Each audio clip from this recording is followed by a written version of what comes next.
আপনাদের এলাকার একজন সুস্থ মানুষ, 50 বছর বয়স্ক একজন মানুষ, উনি মারা গেছেন। ওনার হাত ভাঙে নাই, ওনার পা ভাঙেনি, ওনার শরীরের অন্য কোনো ক্ষতি হয়নি।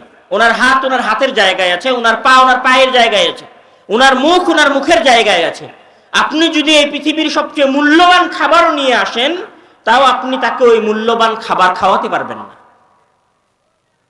কেননা ওই নিয়ামত উপভোগ করার জন্য তাকে যে জীবনটা দেওয়া হয়েছিল, সেই জীবনটা এখন তার কাছে নাই। আপনি যদি এই পৃথিবীর সবচেয়ে দামি গাড়ি আপনার যদি থাকে, অথবা আপনার যদি একটা সাইকেল থাকে, দামি গাড়ি না, আপনার যদি একটা সাইকেলও থাকে, আপনার যদি একটা হাত ভেঙে যায় অথবা একটা পা ভেঙে যায়, কিছুদিন পর ঠিক হয়ে গেলে আপনি ওই সাইকেল চালাতে পারেন, ওই মোটর সাইকেলে উঠতে পারেন, অথবা আপনার সন্তানের পেছনে মোটর সাইকেলে চড়ে আপনি যেতে পারেন। কিন্তু আপনার যে জীবন আছে, এই জীবনটা যদি শেষ হয়ে যায় আর আপনার বাড়ির উঠানে যদি মোটর সাইকেল থাকে, তাহলে আপনি আপনার ঘর থেকে বের হয়ে, আপনার জীবন শেষ হয়ে যাওয়ার পরে ঘর থেকে বের হয়ে এই মোটর সাইকেলে উঠতে পারবেন না। তাহলে দুনিয়ার সকল নিয়ামতকে উপভোগ করার জন্য মহান আল্লাহ তাআলা কি দিয়েছেন? মানুষকে জীবন দিয়েছেন। তাবারাকাল্লাযী বিয়াদিহিল মুলক ওয়া হুয়া আলা কুল্লি শাইইন কাদির আল্লাযী খালাকাল মাউতা ওয়াল হায়াতা লিয়াবলুয়াকুম আইয়ুকুম আহসানু আমালা। যে উনি এই পৃথিবী জগৎ সৃষ্টি করেছেন, মানুষকে সৃষ্টি করেছেন, এবং এখানে উনি দুইটা জিনিস সৃষ্টি করেছেন, একটা হচ্ছে মৃত্যু আর একটা হচ্ছে জীবন। এখন আসেন যে যখন আমরা এটা জানলাম যে মহান আল্লাহ তাআলা নিয়ামত দিয়েছেন, নিয়ামতকে উপভোগ করার জন্য জীবন দিয়েছেন, এই জীবনটাকে মহান আল্লাহ তাআলা কি বলে আখ্যায়িত করেছেন পবিত্র কোরআনে? মহান আল্লাহ তাআলা যখন মানুষের জীবনের কথা বলছেন, তখন উনি বলছেন যে ওয়ালিকুল্লি উম্মাতুন আজালুন ইযা জাআ আজালুহুম লা ইস্তাখিরুনা সাআতান ওয়া লা ইস্তাকদিমুন। যে প্রত্যেক মানুষের আজাল আছে, মানে একটা সময় আছে, যখন ওই সময় শেষ হয়ে যাবে তখন ওই সময়ের 1 মিনিট আগে তার জীবন শেষ হবে না, আর ওই সময়ের 1 মিনিট পরেও তার জীবন শেষ হবে না। মানে যেই সময়টা তার যাওয়ার জন্য নির্ধারণ করা হয়েছে, সেই সময়ই সেই দুনিয়া থেকে বিদায় নেবে। মানে আমি যদি একদম সহজ ভাষায় বলি, তাহলে আল্লাহ তাআলা জীবনকে পবিত্র কোরআনে এবং রাসূল সাল্লাল্লাহু আলাইহি ওয়াসাল্লাম হাদিসে আরেকটা নাম দিয়েছেন, সেটা হচ্ছে সময়। আব্দুল্লাহ ভাই তার অসংখ্য বক্তব্যের মধ্যে একটা কথা বারবার বলতেন যে আমরা সময়ের মধ্যে বসবাস করি। তো সময়ের মধ্যে আমরা কিভাবে বসবাস করি? আমাদের জীবন, যেটাকে আপনি জীবন মনে করছেন, এটা আসলে জীবন নয়, এটা হচ্ছে সময়। এই জন্য মহান আল্লাহ তাআলা পবিত্র কোরআনের মধ্যে বলছেন যে ইযা জাআ আহাদাহুমুল মাউত ফায়াকুলু রাব্বি লাউলা আখারতানি ইলা আজালিন করিব ফাআসাদদাকা ওয়া আকুম মিনাস সালিহিন। যখন তোমাদের কারো কাছে মৃত্যু উপস্থিত হয়, তখন সে আল্লাহ তাআলার কাছে অনুরোধ করে যে আল্লাহ তাআলা যেন তাকে 1 সেকেন্ড সময় বাড়িয়ে দেয়। তাহলে মৃত্যুটা কি বলেন তো? মৃত্যুটা হচ্ছে সময় ফুরিয়ে যাওয়া, আর জীবন মানে হচ্ছে সময়। যতক্ষণ আপনি সময়ের মধ্যে আছেন ততক্ষণ আপনার জীবন আছে। আমরা রাস্তায় মোটরসাইকেল সাবধানে চালাই জীবন বাঁচানোর জন্য, আমরা একটা গাড়ি সাবধানে চালাই জীবন বাঁচানোর জন্য, আমরা একটা 4তলা 5তলা বিল্ডিং থেকে লাফ দেই না জীবন বাঁচানোর জন্য, আমরা বিষ খাই না জীবন বাঁচানোর জন্য, আমরা ভেজাল খাবার পরিত্যাগ করে চলাফেরার চেষ্টা করি জীবন বাঁচানোর জন্য, আমরা ডাক্তারের কাছে যাই জীবন বাঁচানোর জন্য। আপনি জীবন বাঁচান, কিন্তু আপনি কি আপনার সময় বাঁচান? আমার কথা মনে হয় বুঝতে পারেননি। আমরা সবাই জীবন বাঁচানোর চেষ্টা করি, কিন্তু জীবন মানে তো সময়। আপনি কি আপনার সময় বাঁচানোর চেষ্টা করেন? আমরা আমাদের সময় বাঁচানোর চেষ্টা করি না, আমরা জীবন বাঁচানোর চেষ্টা করি। কিন্তু আপনাকে সবার আগে এই জিনিসটা বুঝতে হবে যে জীবন বাঁচানোর নাম হচ্ছে সময়কে বাঁচানো। এবং ইসলামের সকল কিছুই, ইসলামের এমন কোনো নিয়ম পাবেন না যেটা সময়ের সাথে জড়িত নয়। যেমন ধরেন আমাদের সবচেয়ে ফজিলতপূর্ণ 12 মাসের মধ্যে সবচেয়ে ফজিলতপূর্ণ মাস হচ্ছে, বা ফজিলতপূর্ণ মাস বলি না, ইবাদত বলি, সবচেয়ে ফজিলতপূর্ণ ইবাদত হচ্ছে সিয়াম পালন করা। সিয়ামটা কিসের সাথে সংশ্লিষ্ট? সময়ের সাথে সংশ্লিষ্ট। নির্দিষ্ট একটা সময় শুরু হয়, নির্দিষ্ট একটা সময় শেষ হয়ে যায়। এই যে সিয়াম আপনি রাখেন, এটা একটা সময় শুরু হয় সকালে সুবহে সাদেকের সময়, মানে সময় শেষ হয়ে গেলে কেউ যদি সাহরি করে তাহলে তার সিয়াম হবে না। ধরেন সূর্য উঠে গেছে, কেউ যদি মনে করে যে আমি খাবার খেয়ে সিয়াম থাকবো, হবে না ইবাদত। তাহলে সিয়ামটা ইবাদতের সাথে সংশ্লিষ্ট। হজ অনেক বড় ইবাদত, কিসের সাথে সংশ্লিষ্ট? সময়ের সাথে সংশ্লিষ্ট। কেউ যদি মনে করে যে আমি মুহররম মাসে গিয়ে হজ পালন করব, হজ হবে। কেউ যদি মনে করে যে রমজান মাস অনেক ফজিলতের মাস, আমি রমজান মাসে গিয়ে হজ করে আসবো, হজ হবে? হবে না। উমরা হবে কিন্তু হজ হবে না। কেউ যদি মনে করে যে আমি ফজরের সালাত মাগরিবে আদায় করব, হবে? হবে না। ফজরের সালাত ফজরের সময় আদায় করতে হবে, জোহরের সালাত জোহরের সময় আদায় করতে হবে। ইসলামের সকল ইবাদত সময়ের সাথে সংশ্লিষ্ট। এই জন্য আল্লাহ তাআলা পবিত্র কোরআনের মধ্যে অসংখ্য জায়গায় শপথ করছেন। উনি বলছেন যে ওয়াল ফাজরি ওয়া লায়ালিন আশরি, উনি বলছেন ওয়াদ-দুহা, উনি কি বলছেন ওয়াল আসর। মানে উনি এই পৃথিবীতে অনেক গুরুত্বপূর্ণ বিষয়বস্তুর কসম খেয়েছেন, শপথ করেছেন। তার মধ্যে উনি কিসের শপথ সবচেয়ে বেশি করেছেন? সময়ের। আমরা যদি সংক্ষিপ্ত করতে চাই কথা, তাহলে আমাদের কথা এটা দাঁড়াবে যে ইসলামের দৃষ্টিতে একজন মানুষের জীবনে সবচেয়ে মূল্যবান জিনিস হচ্ছে সময়, কেন সময় মানেই জীবন। এই জন্য মহান আল্লাহ তাআলা যখন পবিত্র কোরআনের মধ্যে সময়ের কথা বলছেন, তখন উনি বলছেন যে ওয়াল আসরি ইন্নাল ইনসানা লাফি খুসরিন, সময়ের ব্যাপারে সকল মানুষ ক্ষতির মধ্যে নিমজ্জিত। মানে কোন একজন মানুষ যদি দুনিয়াতে সময়কে কাজে লাগায়, সে যদি মুসলিম নাও হয় তাও সে দুনিয়ায় ক্ষতিগ্রস্ত হবে না, লাভবান হবে। আর কোন একজন মানুষ যদি সময়কে কাজে না লাগায়, তাহলে তার জন্য দুনিয়াতেও ক্ষতি, আখিরাতেও ক্ষতি। তাহলে সময়কে কাজে লাগাতে হবে। সময় অনেক গুরুত্ববান এবং অনেক গুরুত্বপূর্ণ জিনিস। এই জন্য এখন আসে পরের কথায়। সময় যেহেতু আমাদের কাছে অনেক গুরুত্বপূর্ণ, ইসলামের দৃষ্টিতে আমাদের মুসলিমদের কাছে গুরুত্বপূর্ণ হোক বা না হোক, ইসলামের দৃষ্টিতে সময় অনেক গুরুত্বপূর্ণ। সময় যেহেতু আমাদের কাছে অনেক গুরুত্বপূর্ণ, সুতরাং কেউ যদি আপনাকে কন্ট্রোল করতে চায়, আপনাকে নিয়ন্ত্রণ করতে চায়, তাহলে সবার আগে আপনার কোন জিনিসটাকে নিয়ন্ত্রণ করতে হবে? আপনার সময়কে নিয়ন্ত্রণ করতে হবে। আপনি মনে হয় আমার কথা বুঝতে পারছেন না। মানে আপনার জীবনের বা আল্লাহ তাআলা আপনাকে যা কিছু দিয়েছেন, এই সব কিছুর মধ্যে সবচেয়ে গুরুত্বপূর্ণ যদি সময় হয়, মানে আমরা বললাম যে মহান আল্লাহ তাআলা মানুষকে নিয়ামত দিয়েছেন, নিয়ামতকে উপভোগ করার জন্য জীবন দিয়েছেন, আর জীবনের অপর নাম হচ্ছে সময়। তাহলে একজন মুসলিমের জীবনে সবচেয়ে গুরুত্বপূর্ণ জিনিস হচ্ছে সময়। তাহলে একজন মুসলিমকে যদি কেউ নিয়ন্ত্রণ করতে চায়, তাহলে সবার আগে তার কোন জিনিসটাকে নিয়ন্ত্রণ করতে হবে? সময়কে নিয়ন্ত্রণ করতে হবে। এই জন্য সারা পৃথিবী জুড়ে এবং সারা পৃথিবীর অমুসলিমেরা মুসলমানদের সময়কে নিয়ন্ত্রণ করার চেষ্টা করছে। আমরা অতদূর পর্যন্ত যাব যে কিভাবে তারা আমাদের সময়কে নিয়ন্ত্রণ করার চেষ্টা করছে। এতটুকু বোঝেন যে সময় সবচেয়ে গুরুত্বপূর্ণ, এই জন্য তারা সময়ের নিয়ন্ত্রণ করতে চেয়েছে। সময়ের নিয়ন্ত্রণ কিভাবে শুরু হয়েছে?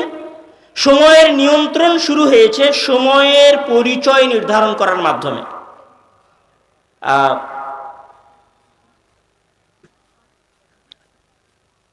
যখন টুইন টাওয়ারে হামলা হলো, টুইন টাওয়ারে হামলা হওয়ার পরে পৃথিবীতে সন্ত্রাসবাদের আলোচনা শুরু হলো। পৃথিবীতে সন্ত্রাসবাদের আলোচনা টিভি চ্যানেল টকশোগুলোতে অনেক বেশি হওয়া শুরু হলো। আচ্ছা, তখন সন্ত্রাসবাদের পরিচয় কি ছিল বলতে পারবেন? বা সন্ত্রাসবাদকে কি বলে পরিচিত করা হয়েছিল সেটা কেউ জানেন?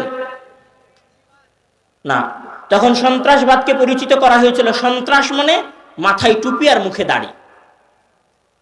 বুঝতে পারেননি মনে হয় আমার কথা। সন্ত্রাস করা মানে কি? একজন মানুষকে ভয় দেখানো। সন্ত্রাস করা মানে একজন মানুষকে অন্যায়ভাবে হত্যা করা।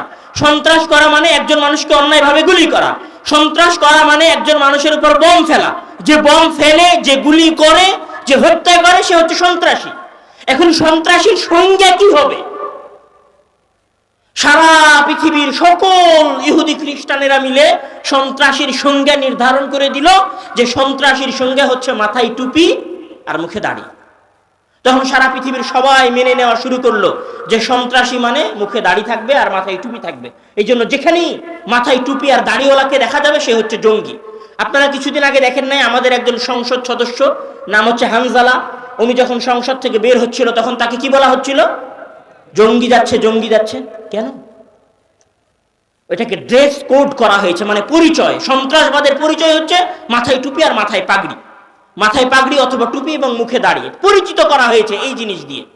আর একটা পয়েন্টে আসি, আপনাদের এই স্কুলে এই কলেজেই যদি আগামীকাল অনুষ্ঠান হয় 16 ডিসেম্বরের অথবা স্বাধীনতা দিবসের, তাহলে সেই দিবসে যদি রাজাকার কাউকে বানানো হয়, তাহলে সেই রাজাকারের মাথায় কি থাকবে বলেন তো?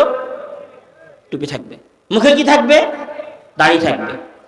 যদিও মুক্তিযুদ্ধে যারা রাজাকার ছিল তাদের দাড়ি ছিল মুখে আর মাথায় টুপি ছিল কিনা সেটা নিয়ে ইতিহাসের বিস্তারিত আলোচনা করা যাবে, সেটা নিয়ে এখানে বসেও 1 ঘন্টা লেকচার দেওয়া যাবে।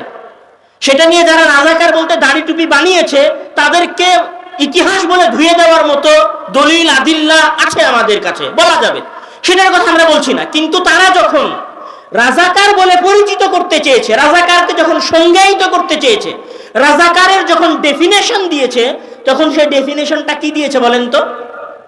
মাথায় টুপি এবং মুখে দাড়ি। তাহলে একটা জিনিসকে আপনি কি বলে সংজ্ঞায়িত করছেন আর একটা জিনিসকে আপনি কি বলে ডেফিনেশন দিচ্ছেন, এটা অনেক গুরুত্ব রাখে।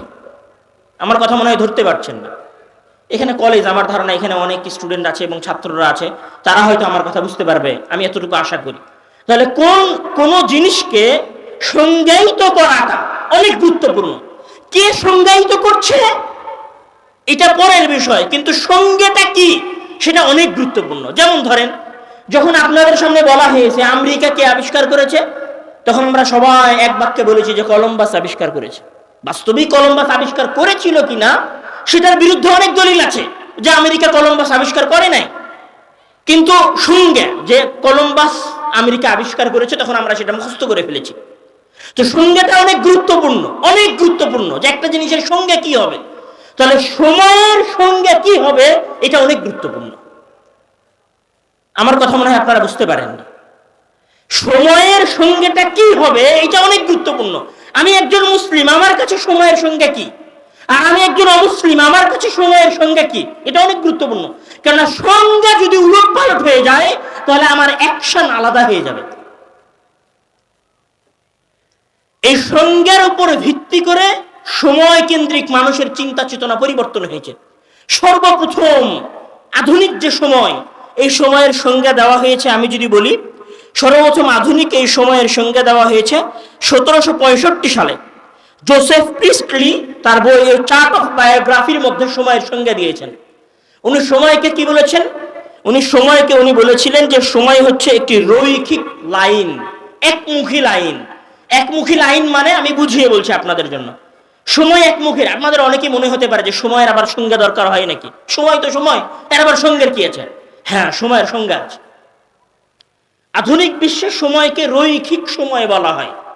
রৈখিক সময় মানে কি, যে 2001 সাল ছিল, 2002 সাল এসেছে, তারপরে 3 সাল, তারপরে 4 সাল, তারপরে 5 সাল, তারপরে 6 সাল, তারপরে 10 সাল। সময় এইভাবে সামনের দিকে আগাতে থাকবে। আর রৈখিক সময়ের সবচেয়ে বড় পয়েন্ট হচ্ছে যেই সময় একবার অতিবাহিত হয়ে গেছে সেই সময় আর সেই সময়ের কাজ কোনোদিন ফিরে আসবে না। আবার বোঝেন, রৈখিক সময়ের মূল যেটা কথা সেটা হচ্ছে যে আমি যেই সময়ের মধ্যে আছি এই সময়টা যদি চলে যায় তাহলে এটা আর কোনোদিন কি আসবে না, ফিরে আসবে না। আমরা কি মনে করি যে আমরা যে সময়ের মধ্যে বসবাস করছি এই সময় একদিন কিয়ামতের মাঠে আমাদের সামনে উপস্থাপন করা হবে? এটাকে বিশ্বাস করেন? আপনি এই দুনিয়াতে যা কিছু করছেন এই সকল কাজের প্রতিদান মহান আল্লাহ তাআলা আপনাকে আখিরাতে দিবেন, এটাকে আপনি বিশ্বাস করেন? তাহলে সময়ের যে বর্তমান সংজ্ঞা, এই সংজ্ঞার সাথে আমাদের বিশ্বাসের সংঘর্ষ আছে। আমি সংঘর্ষটাকে আগে স্পষ্ট করব। এখন যখন সময়ের সংজ্ঞা এটা দাঁড়ালো সারা পৃথিবীর মানুষের মাঝে, সময়ে যখন এইটাই সংজ্ঞা হয়ে গেল যে 2001 সাল, তারপরে 2 সাল আসবে, তারপরে 3 সাল আসবে, তারপরে 4 সাল আসবে, 5 সাল আসবে, 26 সাল, তারপরে 27 সাল, তারপরে 30 সাল আসবে, সময় আসবে চলে যাবে। সুতরাং কি করো? সময়টাকে উপভোগ করো। এই সময় চলে যাবে, এটা আর কোনোদিন ফিরবে না। এই জন্য তুমি সময়কে কি করো? তোমার নিজের মতো করে উপভোগ করো। সময়কে যখন নিজের মতো করে উপভোগ করার কথা হয়েছে তখন এখানে মানুষ 3 ভাগে ভাগ হয়ে গেছে। আবার বলছি, একটু একাডেমিক কথা হবে হয়তো, আসলে আমি আব্দুল্লাহ ভাইদের মতো অত জাদরেল কথক না, আমার ছোট ভাই আব্দুর রহিমের মতো অত বড় বক্তা না, আর আমি আব্বুর মতো সাজিয়ে গুছিয়ে কথা বলতে পারি না। আমার কথা একটু একাডেমিক হবে, হয়তো একটু বুঝতে সমস্যা হবে, তারপরেও বোঝার চেষ্টা করবেন। যখন সময়ের এই সংজ্ঞাটা চলে আসলো যে সময় চলে যেতে থাকবে, এটা আর কোনোদিন ফিরবে না, এটা ক্রমবর্ধমান সামনের দিকে আগাবে, তখন মানুষের মাঝে তিনটা শ্রেণী তৈরি হয়। এক শ্রেণীর মানুষ, যেই শ্রেণীর মানুষের আবির্ভাব হয় 1800 শতকের পরে শিল্প বিপ্লবের সময়। এই বিষয়ে এপি থপসন উনি একটা কথা বলেছিলেন, সেটা হচ্ছে যে সময় কাজের জন্য। তখন এক শ্রেণীর মানুষ মনে করলো যে সময় মানে সকাল 8টায় অফিসে যেতে হবে, 5টায় অফিস থেকে বের হতে হবে, ওভার ডিউটি দিয়ে হলেও টাকা ইনকাম করতে হবে, মানে জীবনকে কাজের মধ্যে ফেলে দিতে হবে। তখন এক শ্রেণীর মানুষ প্রো লেভেলের কর্মচারী হয়ে গেল। এরা কিচ্ছু বোঝে না, এরা শুধু অফিস বোঝে, এরা পরিবার বোঝে না, সন্তান সন্ততি। আপনি দেখবেন এরকম মানুষ আছে, ঈদের আগের দিন সন্ধ্যা পর্যন্ত কাজ করতেছে, কেন? ওভার ডিউটি করলে সে টাকা পাবে। তখন এক শ্রেণীর মানুষ মনে করলো যে সময় মানে কাজ করতে হবে, সময় মানে শ্রম দিতে হবে, সময় মানে এখানে আমার শরীরের কোনো হক নাই, এখানে আমার পরিবার পরিজনের কোনো হক নাই, এখানে আমার স্ত্রী সন্তানের কোনো হক নাই, কোনো কিছুর কোনো হক নাই। কিন্তু ইসলাম কি বলছে? যে ওয়ালি জাসাদিকা আলাইকা হাক্কুন, ওয়ালি আহলিকা আলাইকা হাক্কুন, ওয়ালি আইনিকা আলাইকা হাক্কুন, মানে আপনার চোখের আপনার উপর হক আছে, আপনার শরীরের আপনার উপর হক আছে, মানে আপনার শরীর আপনার উপর অধিকার রাখে যে আপনি শরীরকে অতিরিক্ত খাটাতে পারবেন না, আপনি আপনার চোখকে অতিরিক্ত খাটাতে পারবেন না। কিন্তু আধুনিক বিশ্ব কি বললো? আরে এটা হচ্ছে কাজের সময়, কাজ করো। কেন বললো? আপনি যখন কাজ করবেন, ধরেন আপনি 5,000 টাকা উপার্জন করতেন, আগামী মাসে 20,000 টাকা উপার্জন করবেন, ওই 20,000 টাকা কোথায় গিয়ে খরচ করবেন? ওই 20,000 টাকা ওখানেই খরচ করবেন যার কোম্পানিতে আপনি কাজ করছিলেন।